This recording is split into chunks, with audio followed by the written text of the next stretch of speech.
Yeah. Musk has inside track to take over contract to fix air traffic communication system. Uh, a satellite company owned by Elon Musk has an inside track to potentially take over a large federal contract to modernize the nation's air traffic communication system.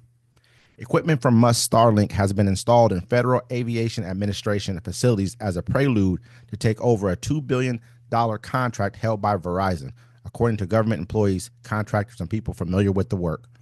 Musk said that the network used by air traffic controllers is aging and requires drastic and quick action to modernize it. The Verizon system is not working, and so is putting air travelers at serious risk, Musk on Monday posted on X, the social media site he has owned since 2022. The emergence of Starlink as a potential replacement for the Verizon-led effort underscores the extraordinary conflicts of interest inherent in Musk's position as both a senior White House advisor to President Donald Trump and a business mogul in charge of a sprawling array of companies. It is not clear what role Musk might be playing in the helping Starlink parent company SpaceX win such big business. There's very limited transparency, said Jessica Tillotman, a contracting law expert at George Washington University. Referring to Musk, she said, without that transparency, we have no idea how much non-public information he has access to or what role he's playing and what contracts are being awarded. So, I mean, we walk right into a go ahead. I mean, you can see exactly what Elon Musk is doing. He's firing all these areas so he can get the contracts. This is what this is for. He's trying to take over the FAA. He wants to take over NASA. And so even when Donald Trump is out of there, this man is still going to be making money hand over fist.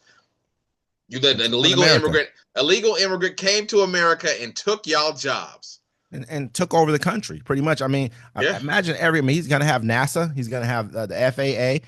Who else has he already got his hands in? Because we know that NASA helped save SpaceX to begin with like a $1.5 billion contract back in like 2008, 2009. They awarded him a contract when his business was about to go under.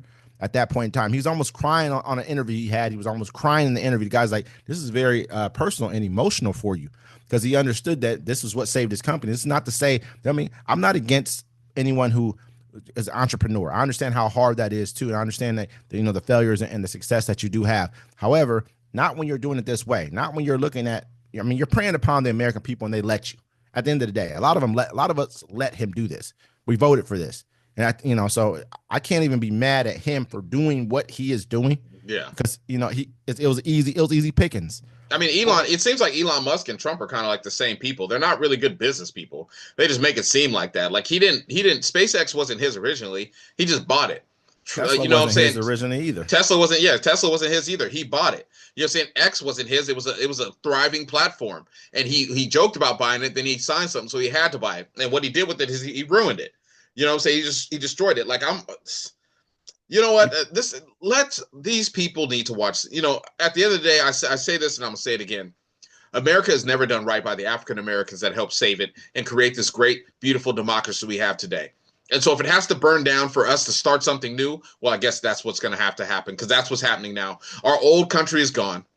Our old times, we can only live and think about our memories that are there. I feel bad, and I pray for anybody that's having a young child right now, because your future is not certain.